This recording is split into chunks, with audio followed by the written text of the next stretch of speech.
something remarkable just occurred. And I'm not referring to the explosions hitting Tehran. I'm not referring to the vessels ablaze in the Persian Gulf. I'm not referring to crude at $100 per barrel or the Strait of Hormuz effectively being closed. I'm referring to something larger, something that virtually never occurs in contemporary global affairs. The United States of America, the most formidable military force on this earth, just entered a conflict and practically nobody stood alongside them. Let that register for one moment. Not Saudi Arabia, not the UAE, not Qatar, not Spain, not France, not the United Kingdom, not in offensive terms.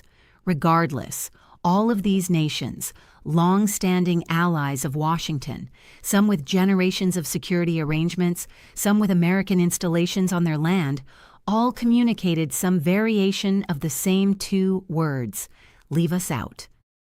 What you are witnessing right now in real time is not merely a conflict with Iran. It is the splintering of America's worldwide partnership framework in a manner that we have not observed in a generation, perhaps longer. And what is remarkable is that Washington's reaction has not been dialogue. It has been warnings, direct, unfiltered, publicly transmitted warnings against partners. That is the narrative. That is what this analysis covers. And by the time we are finished, you will comprehend not just what transpired this week, but why it matters for every nation, every economy, and every individual who fills up a fuel tank or purchases food. Stay with me, because this becomes considerably more intense before it gets transparent. If you are not currently subscribed to Daily Brief, press that button right now. This narrative is evolving rapidly, and you are going to want to be present for every development.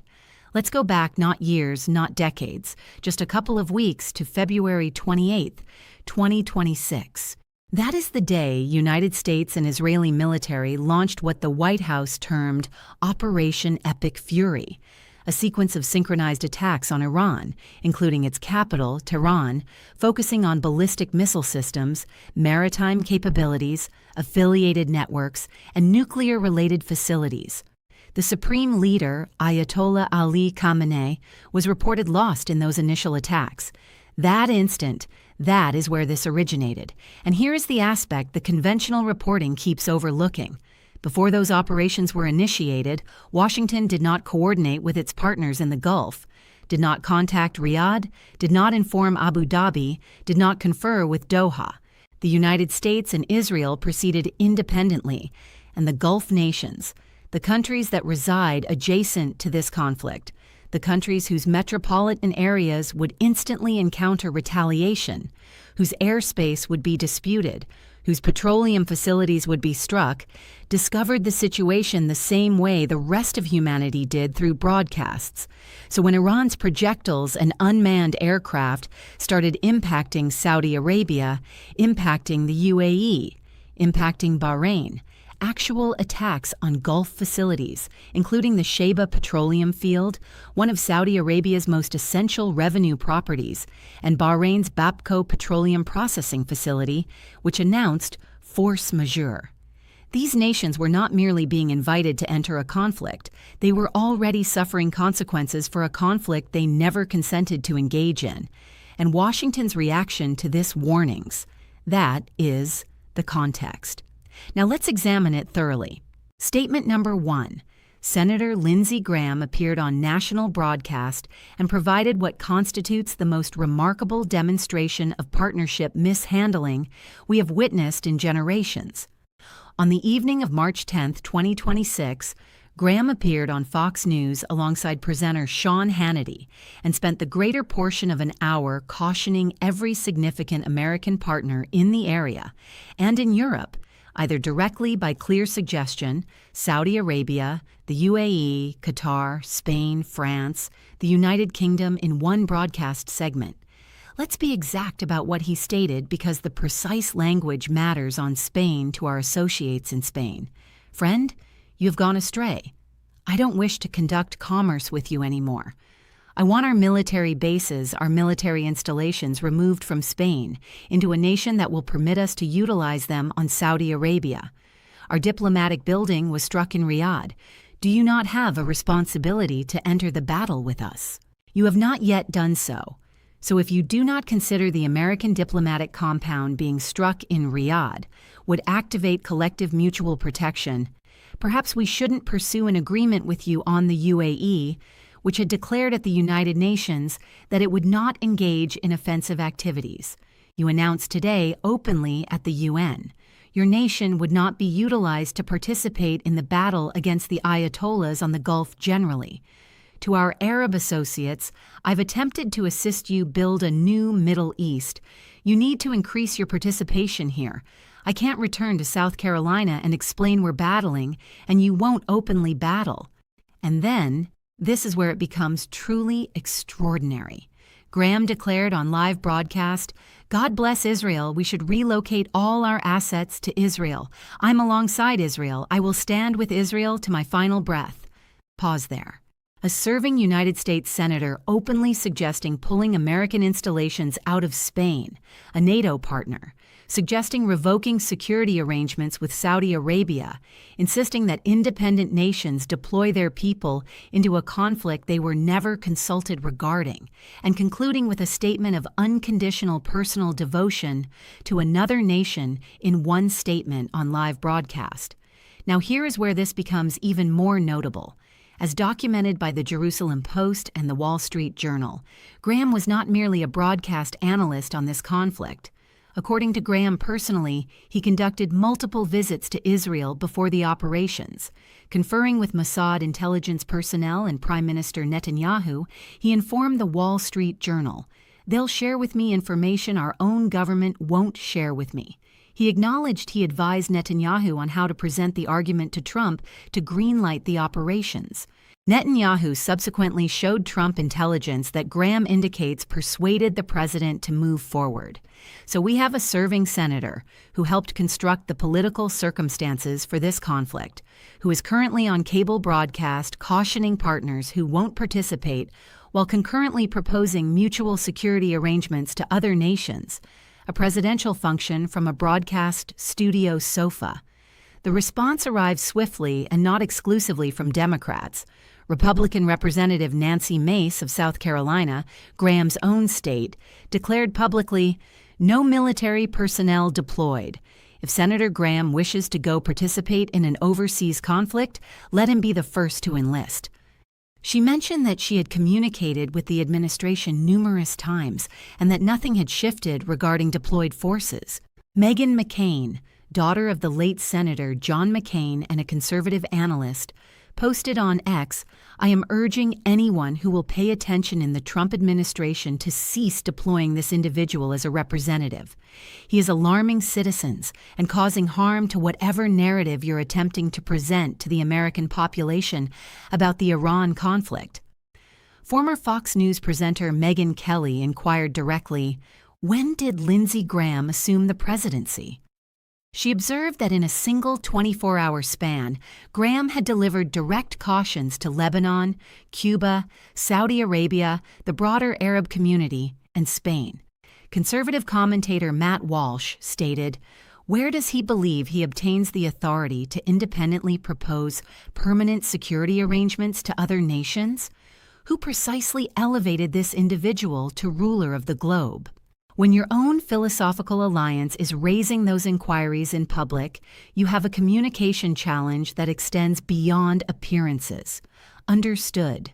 Statement number 1. Understood. Statement number 2.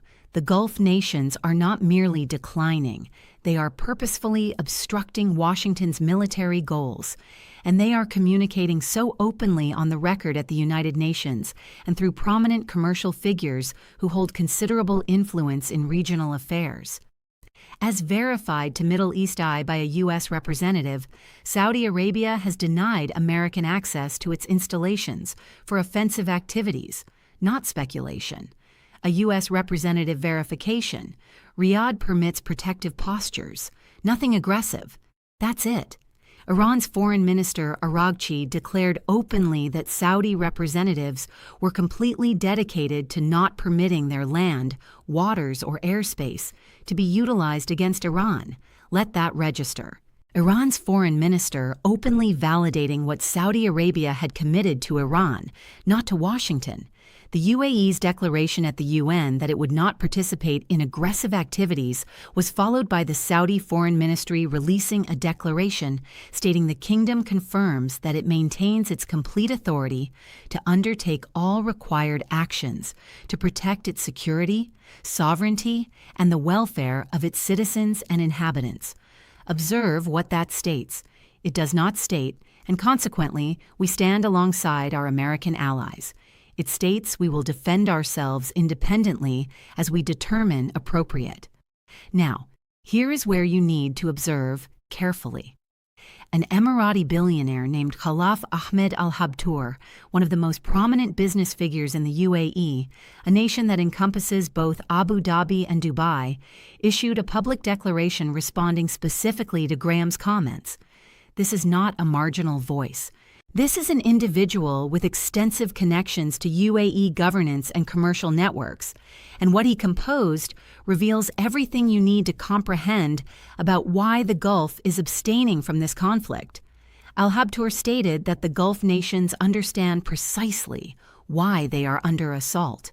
He stated that they likewise understand who pulled the whole region into this perilous escalation, without consulting those he describes as his partners in the area.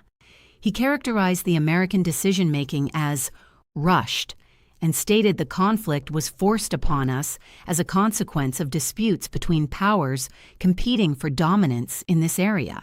He was straightforward about the characterization. In this scenario, Iran, Israel, and the United States all operate according to their own priorities, not according to the priorities of the populations of the Middle Eastern Arab nations. He stated, "The Gulf nations treasure the lives of our children, and we do not regard their existence as expendable losses as some do." And then he addressed the financial argument, referencing Graham's own statements back at him. Graham had declared on Fox News that Venezuela and Iran combined possess 31% of worldwide petroleum reserves, and that if Iran's government changes, the United States would generate substantial revenue. Al Habtoor wrote, "Only at that point does the reality become evident, and only at that point do we comprehend why they desire this conflict." He concluded by stating, "You may be a legislator in the U.S. Senate, but anyone who hears your declarations might believe you're a member of the Israeli Knesset because you champion Israel's priorities more than you champion the priorities of the American citizens themselves." That declaration, published by a prominent Gulf commercial figure addressed at a U.S. legislator, is a record of historic importance. It is not a social post. It is not a quick reaction. It is a measured, comprehensive case for why the Arab nations will not accompany America into this conflict, and it merits being appreciated on its own terms. Understood. Statement number 2, understood. Pause here for a second. If this examination is contributing something to your awareness of what is truly occurring, press the like button. It assists Daily Brief in reaching more individuals who are attempting to navigate through the confusion. Leave a comment sharing what you consider is the most significant element of this narrative that is being insufficiently covered. We review all of them. Statement number 3.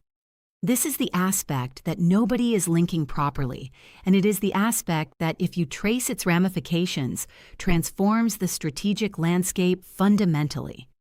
Russia is furnishing intelligence to Iran actively right now against American personnel. As documented by NBC News based on 4 informants with first-hand awareness, Russia has been transmitting intelligence with Iran on the positions and activities of American military resources in the Gulf area. That documentation was subsequently validated by additional Western representatives. UK Defense Secretary John Healey informed reporters openly, "I believe no one will be caught off guard to accept that Putin's concealed involvement is behind some of the Iranian methods, and potentially some of their equipment as well." Iran has launched more than 2,000 Shahed unmanned aircraft across the Middle East since the conflict commenced on February 28th.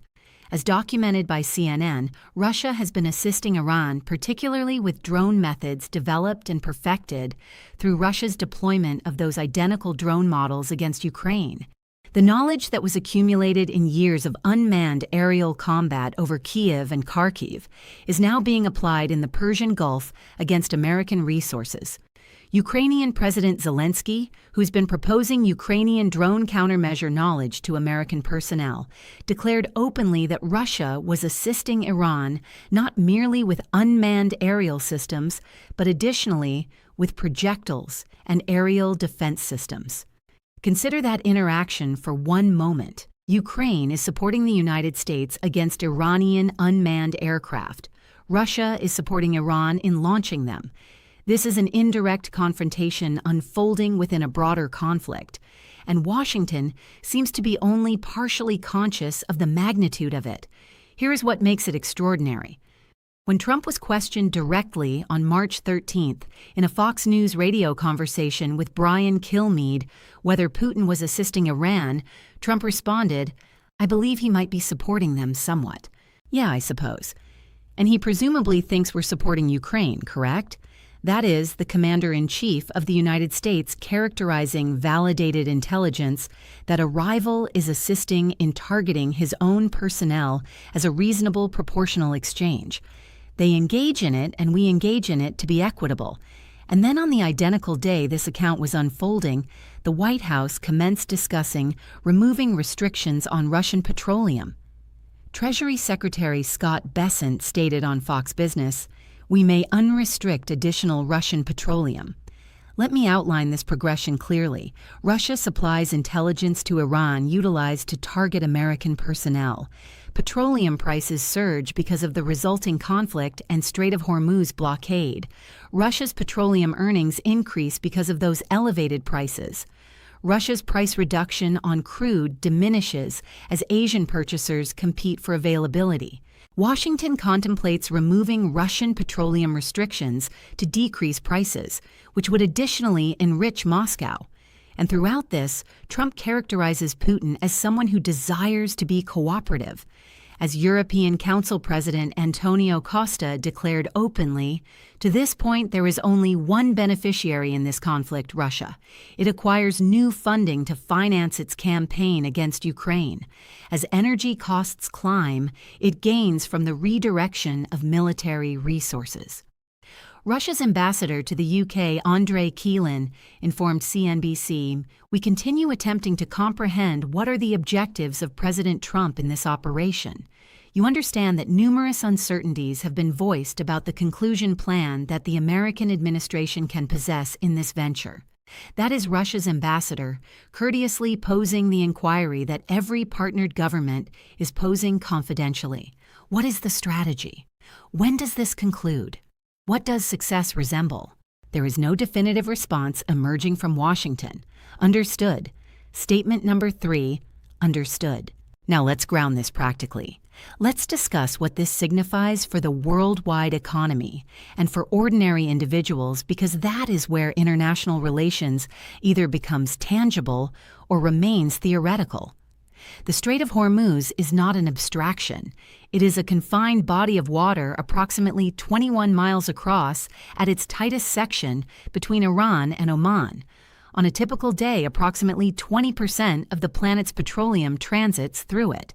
20% of worldwide availability all simultaneously through one strategic bottleneck. As documented by the International Energy Agency in its most current monthly assessment released this week, the conflict has produced what the IEA described as the most significant supply interruption in the chronicles of the worldwide petroleum market. The organization has now arranged the distribution of 400 million barrels from strategic stockpiles across 32 participating nations. The United States contributed 172 million barrels from its own strategic petroleum stockpile.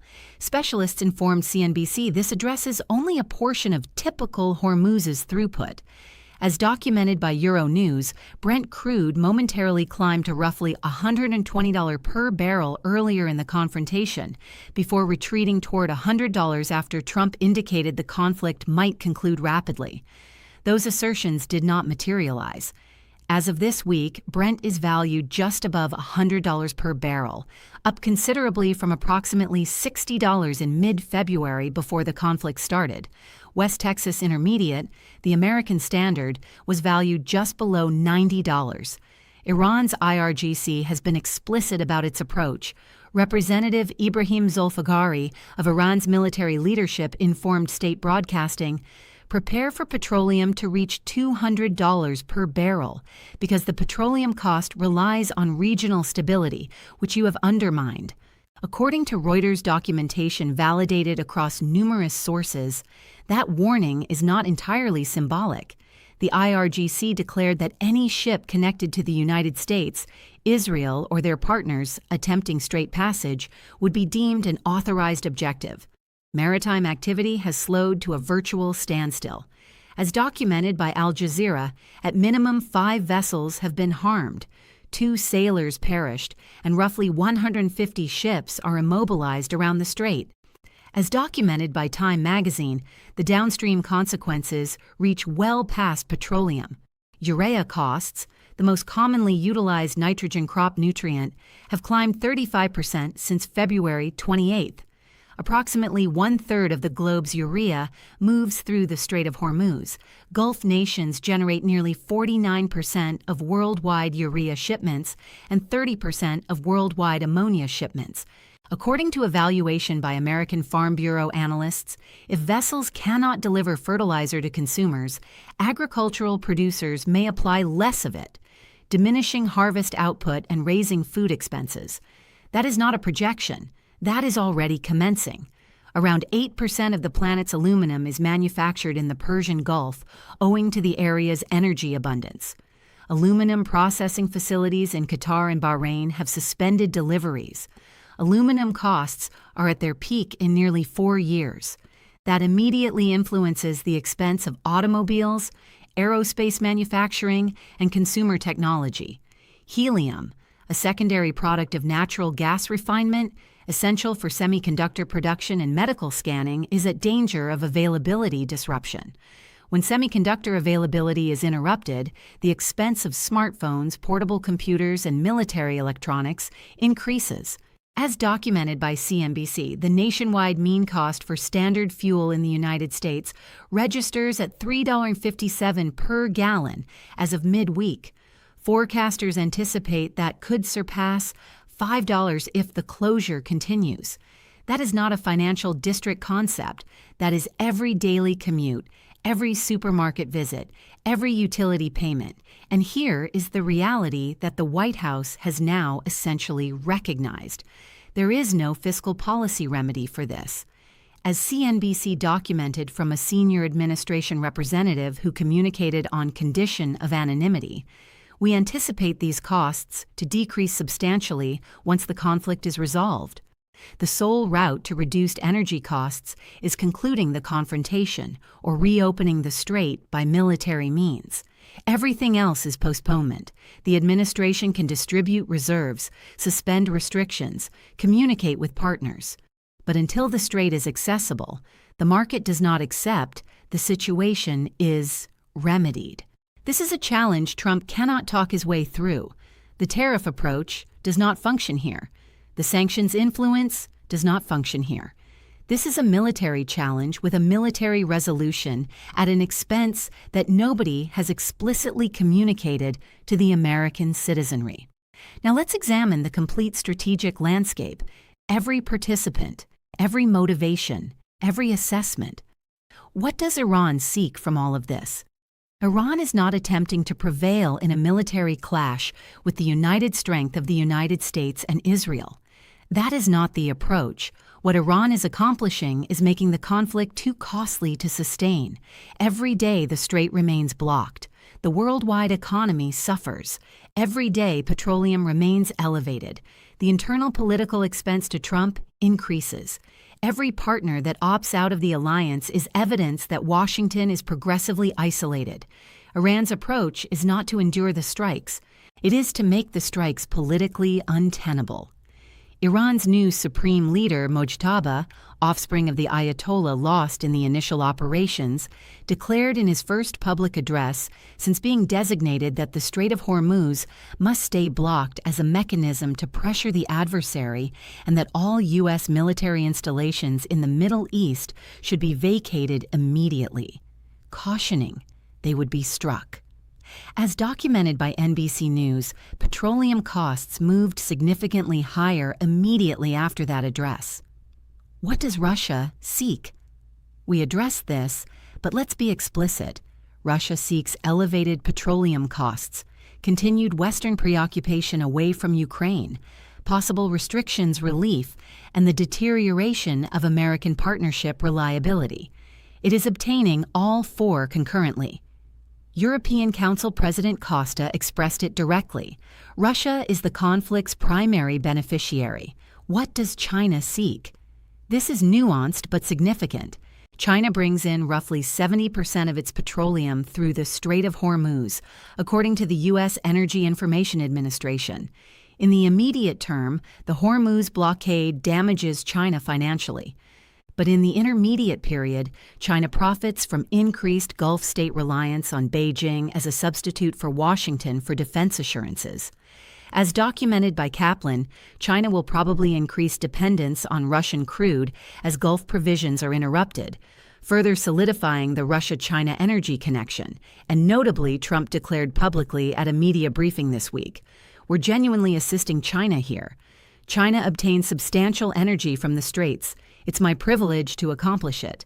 The President of the United States portraying a blockade of the globe's most critical petroleum strategic passage as a courtesy he is providing for China in the middle of an ongoing conflict at a media gathering.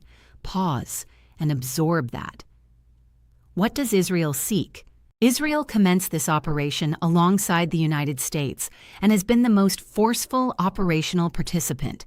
Netanyahu's objective has been unchanged for years: the lasting neutralization of Iran's capacity to endanger Israel, including its nuclear capabilities, its missile stockpile, and its web of regional affiliated groups.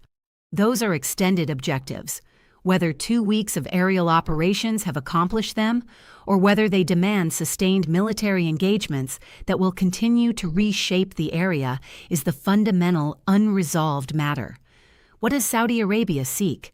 Riyadh wants to navigate the transition from a single-power American defense framework to whatever emerges afterward.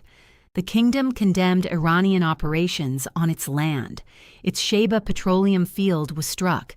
Its processing infrastructure was targeted. Iran's foreign minister openly validated Saudi Arabia had committed to not allowing its land utilized against Iran. Saudi Arabia is navigating circumstances of remarkable complexity, and it is proceeding so not because it favors Iran, but because it does not trust that Washington has its extended interests in consideration.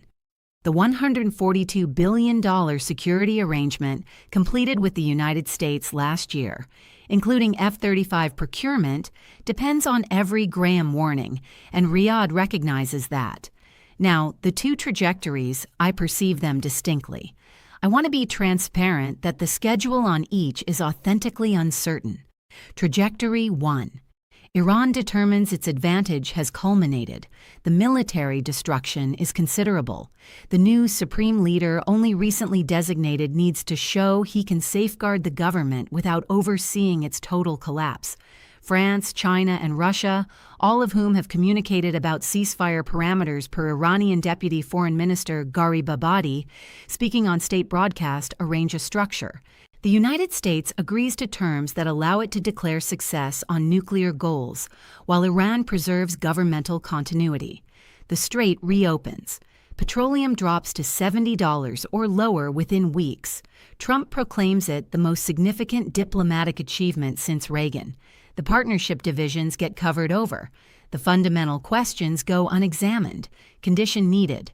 Iran's governance must determine that accepting discussions now, while still capable of negotiating from a stance of proven ability, is preferable to persisting until Washington accomplishes compelled government replacement. That determination requires logical decision-makers under tremendous strain. It is conceivable.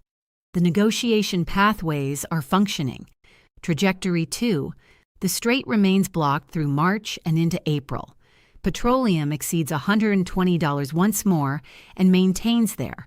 Worldwide recession likelihood escalates sharply. OPEC additional capacity concentrated in Saudi Arabia and the UAE cannot access consumers because those nations cannot physically transport petroleum through a blocked strait, and their pipeline substitutes, as evaluated by Kaplan, cannot entirely compensate for the blockade. Russia's military apparatus is sustained through climbing crude revenues. Ukraine conflict assistance from Washington quietly deprioritized. Iran's government solidifies around resistance. The internal financial hardship in America becomes the central political narrative of 2026, and the partnership framework, not merely strained but fundamentally restructured, never completely reverts to its pre-conflict arrangement. I believe trajectory 2 is the more probable trajectory for the coming 2 to 3 weeks. I hope to be mistaken. The foundational damage to America's partnership credibility, Spain potentially reconsidering its NATO engagement, Gulf nations hastening their China realignment, European officials constructing diplomatic alternatives that circumvent Washington, does not reverse when the combat ceases. As referenced in documentation by numerous sources on the financial repercussions, once industrial production networks restructure around modified energy circumstances, and once nations establish new strategic alliances created from a crisis in which Washington neglected to consult them, those connections do not simply revert. What I want to conclude with is something that has not been articulated plainly enough in any individual piece of reporting I have reviewed this week. These are not comfortable inquiries, but they are the essential ones. Here's what I am requesting you to contribute on in the comments. Is Lindsey Graham functioning as Trump's sanctioned representative on this conflict, in which case his warnings against Saudi Arabia, Spain, and the UAE constitute official U.S. policy? Or has he evolved into an independent operator whose broadcast appearances are actively worsening Washington's diplomatic standing? Because those two scenarios have very different consequences for where this confrontation proceeds. Do you consider Saudi Arabia and the UAE are executing a lasting strategic departure away from the American defense framework? Or is this a provisional positioning approach that will settle once the conflict concludes with both parties quietly recognizing they require each other? This is the one I continue revisiting when the situation stabilizes, whichever trajectory delivers us there.